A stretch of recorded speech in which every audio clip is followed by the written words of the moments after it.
èmi kọ́ ni kó bá jà èmi kọ́ ni kó sọdọ̀tá ọkọ ẹ̀ ni kó gbọ́ èmi kọ́ mo fẹ́ra mi o torí pé mo ti wá jẹ́ second wife nísìnyí wá bẹ̀rẹ̀ sí gbógun sí mi òun lọ sọ́tún òun lọ sósì my dear èmi kọ́ ni problem ẹ̀ tó o bá fẹ́ bá yàn jà ọkọ ẹ̀ ni kó bá jà ọpọlọ tá a fi lo 2025 yìí tá a bá lo 2026 ó lè kó bá wa o tó jẹ́ kí n máa fún wa láwọn nǹkan nígbà tọdún sí ń lọ sópin kò lè mẹ́tí wà kọjú ìjà sí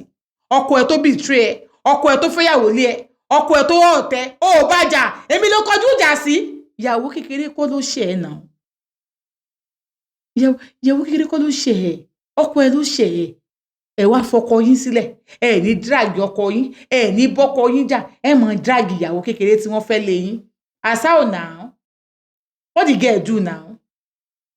na me marry myself no be husband come marry me ó tọrọ nìyẹn and the funny part of it ni pé ọ̀pọ̀lọpọ̀ nínú yín ọdún méjì ọdún mẹ́ta ọdún mẹ́rin ọdún márùn ọdún mẹ́fà ọdún méje ọdún mẹ́jọ ọdún mẹ́sàn wọ́n ti gbé yín sínú ilé wọ́n sanwó orí yín ẹbí kìíní ẹbí kejì ẹbí kẹta wọ́n sanwó orí yín wọ́n sanwó orí yín tẹ́ bá rí pọkọ yín fẹ́yàn kan ẹ máa ní side chick ó mọ̀ kúwọ gangan ní side chick ńbẹ yẹn ìwọ gangan ní side chick Bayelsa ni mo ti serve ní Túgbó Sàgbámà ẹ̀kọ́ máa dé Sàgbámà kẹ́ tó dé Túgbó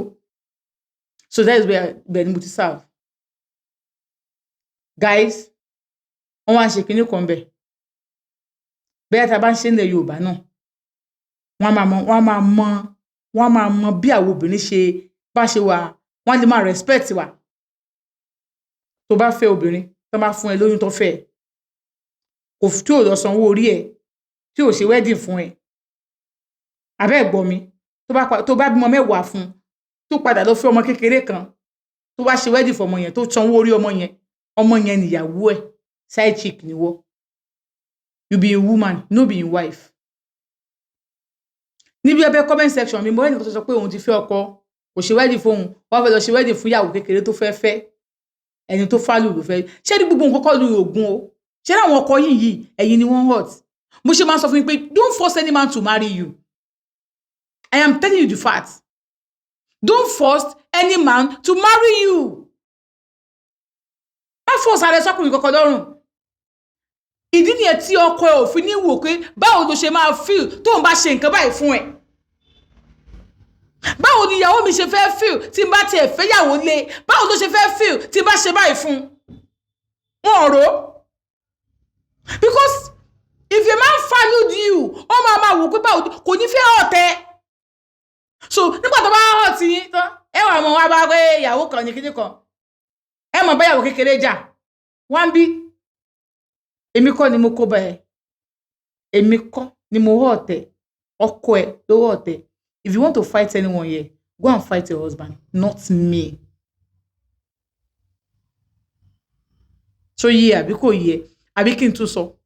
read my lips èmi kọ́ ni mo kó bá ẹ èmi kọ́ ni mo ọ̀tẹ̀ ọkọ ẹ ló ọ̀tẹ̀